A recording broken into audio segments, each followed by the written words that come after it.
We're here with Albert Tenaya in China Camp Village. We've got Canadian geese grazing close by. The tide is out, ships are docked, and we have people fishing, including two seagulls who are wondering what's for lunch.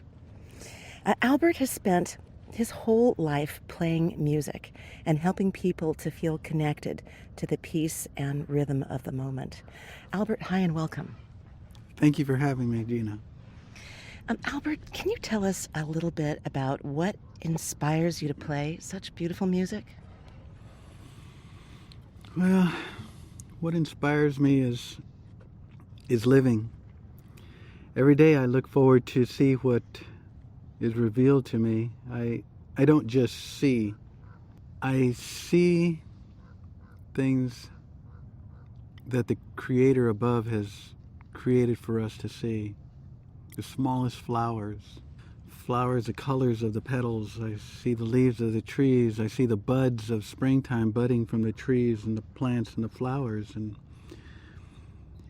if a person can hear the growth of these, that's music. That was what I call spiritual music, in a way that it's making a sound that cannot be heard. And I want to be able to hear that sound, that melody, when the wind blows between the rustling of its leaves on the tree. That's music. When it rustles through the tall grass, that's music. And if you have the ears to hear, you listen. And I try to bring that into the world of the natural listener. There's a song you play for Coyote Dreams, a hauntingly beautiful flute song called Peaceful Waters Trail. You wrote that, didn't you? Yes, I did. Peaceful Waters Trail came to me in the evening. I was fortunate to live in a back room where there was forest for miles, and I could open the sliding door and I would look out at any time of day, at any time of night. At night I could see jackrabbits. In the day I could see turkeys, fawns, does, and bucks. And it seemed like the bucks always followed the same path down the hill. It was a peaceful trail to them because they would stand upright, antlers shown, and they knew that it was peace. So when I saw them coming down the hill in the morning, I would just play my flute, and Peaceful Water Trail just came. You've had a lot of experiences that have connected you with the earth and with the messages of the earth, and you've translated that into playing really beautiful, soulful flute music. Is there a story that you can share with us when you made a special connection? Is there something that comes to mind?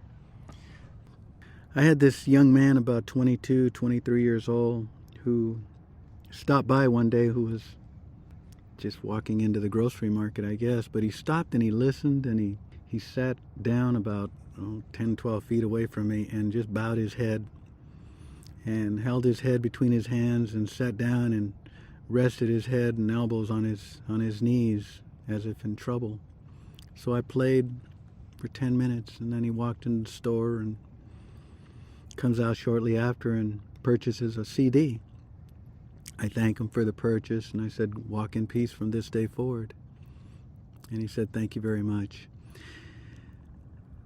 About 3 or 4 days later, I see this same kid. He comes and sits down again, and shortly after I finish playing, he walks up to me and he says, "Albert, I want to thank you for creating the music that you put on the CD." He says, "You didn't know this, but my father was dying, and I took your CD and I played it for him. He was unconscious. And while he was laying there, I just drifted away listening to your music. But on the fourth day, Father opened up his eyes and he smiled at me while your music was playing in the background, and he told me that it would be all right."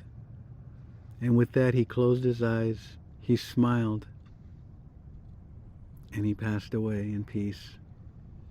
He said, Albert, I want to thank you for the music that my father was able to leave this world in peace with your music in the background. He says, I will always cherish that moment. And he thanked me and he gave me a hug. And I knew then that Medicine Water Flute Song was for such a purpose. And I said, thank you. And I said, from this day forward, you also walk in peace. Then there was another event that took place, and I played in a different location, a different town, and this lady purchases a CD. And I told her the same thing, from this day forward, walk in peace. And she said, thank you very much. I don't see her again until she sees me about 6 weeks later, and comes out of her car and she starts calling my name, Albert, Albert, Albert. And she's waving to me, and I turn around and she says, Albert, Albert. And she's waving, and she comes up to me and she says, it's a miracle, it's a miracle, it's just a miracle. And I said, what's a miracle? She says, your music, it's a miracle. And I said, well, tell me. She says, Albert, since I bought your CD about 6 weeks ago, every night my husband listens to your CD. By the fourth song, he's asleep, and he stopped snoring, Albert. He has stopped snoring for the last 6 weeks, and it's a miracle. I call it a miracle. She says, your music is just so soothing that I don't have to listen to my husband snoring any longer. So she says, it's a miracle, it's a miracle. And I said, well, that's what I'm glad that it has blessed you that way. So you cured his snoring. That's I don't know if I cured it, but I think his spirit was sensitive to it. As spirits are sensitive to music, there is no doubt about that. From your perspective, I'm wondering, is there advice that you could give our listeners, something that we could do to thrive in this changing world? What can we do to thrive in this changing world? That's a big question, Gina. And the only answer that I could say to that is just the experience that comes from within me. Outside myself, there's all kinds of voices. There's a voice that comes from several radio stations. There's a television set. There's your cell phone. There's a computer. You name it, there's a voice out there. And it's all those voices that bombard us daily with information that causes people's spirits to get overwhelmed, not only at work, but they carry it home in their vehicle, and they carry it to their homes. And it's those voices that cause people to get stressed. And I always say to myself, listen to the voice within. That still small voice, I've heard people say, and I know that small voice is what helped me to continue on the path of finishing and creating the Medicine Water Flute Songs, as well as the Warrior Dancer CD, which is my great-great-great-grandmother's stories, which took 5.5 years. If I hadn't listened to the still small voice, that's the most important voice. That's the voice that keeps me grounded. That's the voice that keeps me walking the right path daily. That's the voice that I want to listen to, that I want listeners to understand that they also have that still small voice.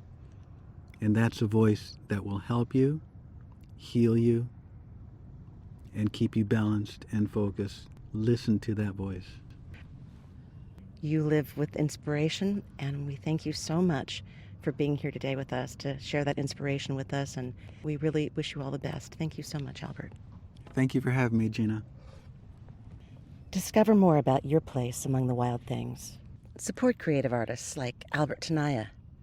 You can buy his CD, Medicine Water Flute Songs, at alberttanaya.com. That's ALBERTTENAYA.com.